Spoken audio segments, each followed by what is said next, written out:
Guys, അപ്പോൾ ഇന്ന് നമ്മളൊരു ചെറിയ അൺബോക്സിംഗ് ആയിട്ട് വന്നേ. ഒരു ബോക്സ് വന്നിട്ടുണ്ടായിരുന്നു ആമസോണിൽ നിന്ന്. അപ്പോൾ അത് പൊട്ടിക്കാൻ വേണ്ടി ഞാനിതേ ഒരു കത്തിയായിട്ട് ഇങ്ങ് വന്നു കേട്ടോ. കുറച്ച് മുമ്പ് Insta360 എടുത്തിട്ടുണ്ടായിരുന്നു. അതിൻ്റെ ഹാൻഡിൽ ബാർ മൗണ്ടാണ് ഈ ഒരു സംഭവം. ഈ ഒരു ബോക്സിൽ ഇതേ ഇത്രയും സാധനങ്ങളായിട്ട് വന്നേ.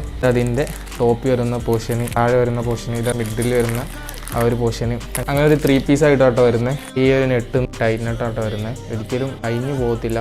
ഐ മീൻ നമ്മൾ വണ്ടി റൺ ചെയ്യുന്ന സമയത്ത് വൈബ്രേഷൻ കാരണം ലൂസാവില്ലെന്നർത്ഥം. ഇത് ടൈറ്റ് ചെയ്യാൻ വേണ്ടിയിട്ടുള്ള ഒരു ടൂളാണ് കേട്ടോ ഈ കിറ്റിൽ വരുന്നത്. അപ്പോൾ ഈ ഒരു സംഭവം നിങ്ങൾ പല സ്ഥലത്തും കണ്ട് കാണും കേട്ടോ. അപ്പോൾ ഇതിൽ Insta360 സെറ്റ് ചെയ്യുന്നത് എങ്ങനെയാണെന്ന് ഞാൻ പറഞ്ഞുതരാം. ഒരു മൗണ്ടിൽ നമുക്ക് ഇത് മാത്രമല്ല, ഇതിൽ ഇൻവിസിബിൾ സ്റ്റിക്കും എല്ലാം സെറ്റ് ചെയ്ത് അപ്പറിലോട്ട് സെറ്റ് ചെയ്യാവുന്നതാണ്. വണ്ടിയിൽ റൺ ചെയ്യുമ്പോൾ ഉള്ള ഒരു വിഷ്വൽ സംഭവമൊക്കെ അത് നമുക്ക് ആംഗിൾ ചേഞ്ച് ചെയ്ത് കൊടുക്കാം. ഇതുപോലെ ഇതിന് GoPro വെക്കണം എന്നുണ്ടെങ്കിൽ ഈ ഒരു പോർഷൻ സെറ്റ് ചെയ്ത് കൊടുത്തു കഴിഞ്ഞാൽ നമുക്ക് ഈസി ആയിട്ട് ഇവിടെ GoProയും സെറ്റ് ചെയ്യാവുന്നതാണ്. സെയിം യൂസ് ഉള്ളവരൊക്കെ മെറ്റീരിയൽ ആവശ്യമുള്ളവർ താഴെ ഞാൻ സംഭവത്തിൻ്റെ ലിങ്ക് കൊടുത്തേക്കാം കേട്ടോ.